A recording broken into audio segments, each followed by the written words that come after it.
வணக்கம் நேயர்களே. வெற்றி படிக்கட்டு வாழ்க்கையில் ஒவ்வொருவருக்கும் தேவையான ஒன்று என்ற நோக்கத்தோடு தினமும் இதை வழங்கி கொண்டிருக்கின்றேன்.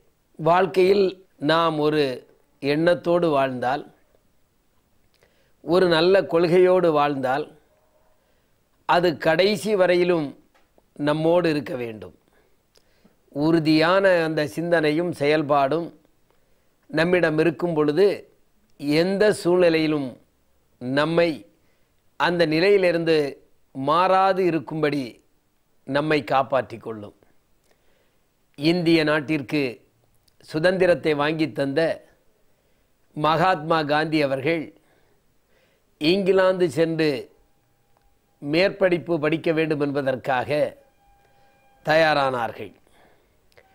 அப்பொழுது அவரது தாயார் வெளிநாடுகளில் மதுவும் மாமிசமும் அதிகமாக சாப்பிடுவார்களே, காந்தியால் அதை தள்ளிவிட்டு அல்லது அதை உண்ணாமல் இருந்துவிட முடியுமா என்ற ஐயப்பாடு இருந்தது. காந்தியோ தன் அன்னையிடம், அன்னையே, எக்காரணத்தை கொண்டும் அங்கே மாமிசத்தையோ அல்லது நமது பழக்க வழக்கத்திற்கு ஏற்றுக்கொள்ளாத மதுவையோ நான் அருந்த மாட்டேன் என்ற உறுதிமொழியை உங்களுக்கு தருகிறேன், என்னை அன்போடு வழியனுப்புங்கள் என்று சொல்லி காந்தி அன்னையாரிடம் விடைபெற்றார்.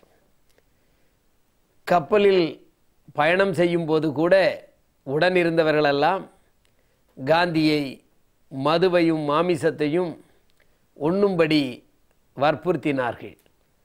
ஆனால் காந்தியோ தான் கொண்டு சென்ற பழ வகைகளை மட்டும் சாப்பிட்டுவிட்டு அந்த பயணத்தை முடித்து கொண்டார்.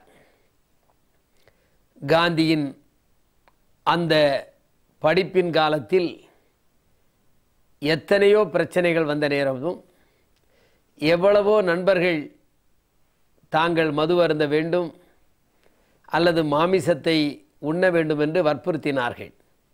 காரணம், அந்த நாடு குளிர் பிரதேசமாக இருந்ததால் அப்படி என்று சொன்னால்தான் உங்களுக்கு உடம்பு ஒத்து போகும் என்றெல்லாம் சொன்னார்கள். காந்தி எந்த சூழ்நிலையும் அதை ஏற்றுக்கொள்ளாமல் மாமிசத்தையோ மதுவையோ தொடாமல் தன் படிப்பை முடித்துவிட்டு எந்த அன்னையிடம் ஒரு உறுதிமொழியை கொடுத்துவிட்டு இங்கிலாந்துக்கு வந்தாரோ, அந்த பயணம் வெற்றிகரமாக முடிந்துவிட்டது, படித்து முடித்து பட்டம் பெற்றுவிட்டேன் என்ற செய்தியை தன் தாயாரிடம் சொல்லுவதற்காக கப்பலில் இன்ப கனவோடு இந்தியா திரும்பினார்.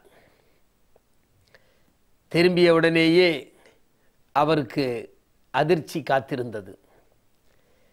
எந்த தாய் தன்னை அன்பாக பாசமாக ஒரு ஆசானாக இருந்து வழி நடத்தினார்களோ, அந்த தாயார் மறைந்து விட்டார் என்ற செய்திதான். எந்த ஒரு மகிழ்ச்சி கனவில் இருந்த காந்தியோ தாங்க முடியாத துயரத்தோடு வீட்டிற்கு சென்றார். வீட்டிற்கு சென்று தாயிடம் ஆசீர்வாதம் வாங்க வேண்டும் என்று எண்ணியிருந்த காந்தி அங்கே அந்த புகைப்படமாக மாறியிருந்த தாயாரை பார்த்து மிகவும் கண்ணீர் விட்டு அழுதினார். எதற்காக அழுதார் என்று சொன்னால், நான் வாழ்க்கையில் நல்லவனாக வல்லவனாக இந்த சமுதாய உணர்வோடு வாழ்வதற்கு என்னை ஆளாக்கிய அன்னை இன்று மறைந்து விட்டார்களே என்ற எண்ணத்தோடு காந்தி அங்கே துன்புற்றார்கள். வாழ்க்கையிலும் அடிப்படையில் ஒவ்வொரு தாயும் தன் பிள்ளைகள் நன்றாக இருக்க வேண்டும் என்று நல்ல கருத்துக்களை எடுத்து சொல்லுகின்றார்கள். அடிப்படையிலே ஆரம்ப காலத்திலேயே அந்த சிறு வயதிலேயே நாம் தாய் தந்தையரின் அந்த பொன்மொழிகளை அல்லது அவர்கள் கருத்துக்களை நாம் ஏற்றுக்கொண்டு வாழ்க்கையை துவக்கினால் வாழ்க்கை நமக்கு எப்பொழுதும் வெற்றியாகத்தான் இருக்கும். வெற்றி படிக்கட்டில் சரித்திர நாயகரின் வாழ்க்கையில் நடந்த நிகழ்வுகளை நாம் தெரிந்து கொள்வதன் மூலம் நாமும் உண்மையாக நேர்மையாக எல்லோருக்கும் நாம் அன்புள்ளம் படைத்தவராக வாழுகின்ற ஒரு வாழ்க்கையை நாம் பெற முடியும். எனவே வெற்றி படிக்கட்டில் தினமும் உங்களை சந்திப்பேன்.